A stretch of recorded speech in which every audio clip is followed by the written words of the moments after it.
জামায়াত ইসলামী মুখে মুখে বিপ্লব বলে,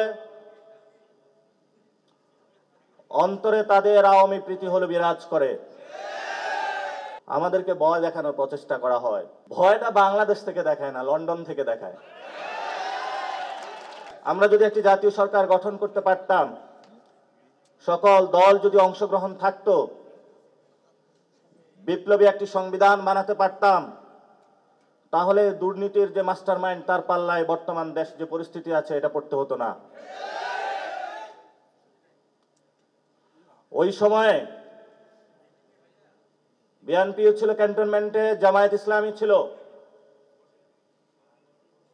জামায়াত ইসলামী মুখে মুখে বিপ্লব বলে,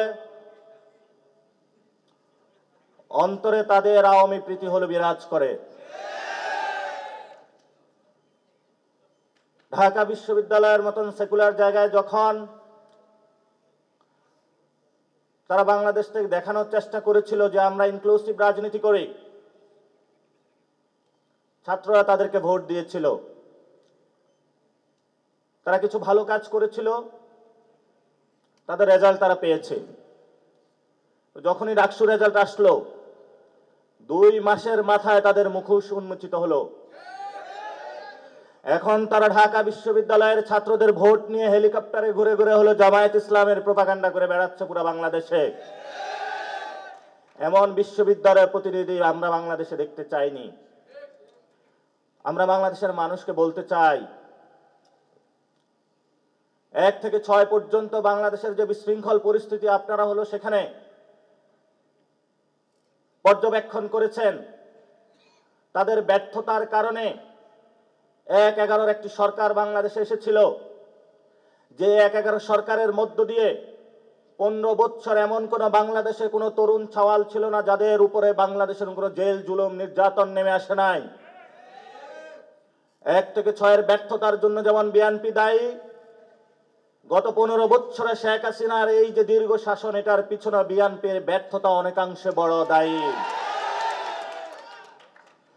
যখন আমরা বিপ্লব করলাম, বাংলাদেশকে মুক্তির জায়গা দিয়ে নতুন একটি জায়গার প্রচেষ্টা শুরু করলাম,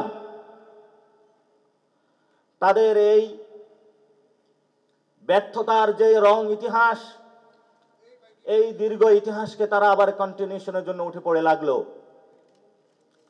তারা নতুন করে কার্ড নিয়ে আসলো, মুক্তিযুদ্ধের কার্ড। কিন্তু তাদের জীবনে মুখে শুনলাম না যে মুক্তিযুদ্ধের যে একটি সাম্য, মানবিক মর্যাদা এবং ন্যায় বিচারের রাষ্ট্র, এই 3টি শব্দ তাদের জীবনেও আমরা কোনোদিন মুখে উচ্চারিত হতে দেখি নাই। আওয়ামী লীগ মুক্তিযুদ্ধের চেতনার ব্যবসা করেছিল, এখন নতুন চেতনার ব্যবসাদার হাজির হয়েছে আমাদের সামনে। আমরা তাদের উদ্দেশ্যে বলবো, বাংলাদেশে চেতনা দিয়ে পলিটিক্স হয় না। আপনারা 2001 থেকে 2006 পর্যন্ত জামায়াত ইসলামী সহ প্রত্যেকটা সেক্টরে বাংলাদেশে দুর্নীতি করেছেন, আর এখন নতুন করে প্ল্যাটফর্ম গিয়েছেন যে তুমি ইসলাম নিয়ে অর্ধেক, আমি অর্ধেক। আগে হলো 1 প্লেটে বসে খাইতো, এখন প্লেট ভাগ কিন্তু 1 পাতিলে তরকারি। জামায়াত ইসলামী দুর্নীতির জন্য সমান দোষে দোষী। মানুষ এগুলো এখনো ভুলে যায় নাই। এজন্য আমরা এখনো বলি, সময় আছে, সুযোগ আছে।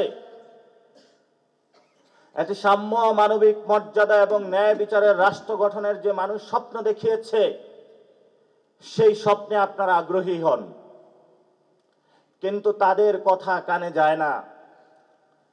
আমরা তাদেরকে বলবো, 300 আসনে গডফাদার দিয়ে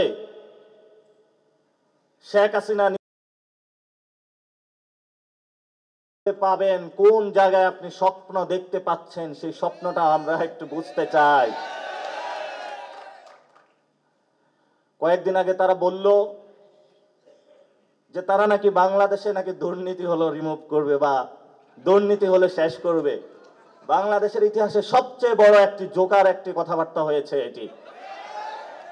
এই ধরনের জোকারি কথাবার্তা জনগণের সাথে বলবেন না।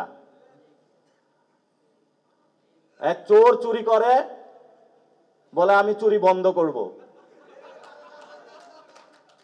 শেখ হাসিনা এক চোর ছিল, চুরি করেছিল,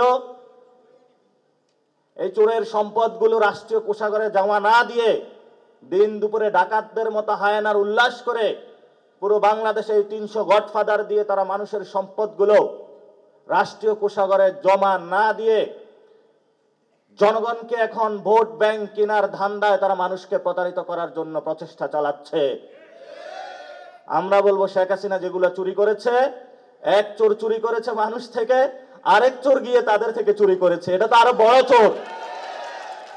এই চোরদের থেকে সম্পদ উদ্ধার করে আমাদেরকে রাষ্ট্রীয় কোষাগারে জমা দিতে হবে। আর এই জন্য বাংলাদেশের যুব সমাজ রয়েছে, ছাত্র শক্তি, যুব শক্তি, তাদেরকে কঠিন ভূমিকায় অবতীর্ণ হতে হবে। আপনাদেরকে, আমাদেরকে ভয় দেখানোর প্রচেষ্টা করা হয়।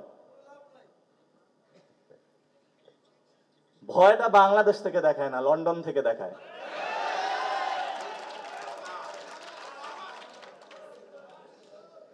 আমরা কি অনলাইনে কাউরে ভয় পাই? বাস্তবে কাউকে পাই না, অনলাইনে ভয় দেখায়।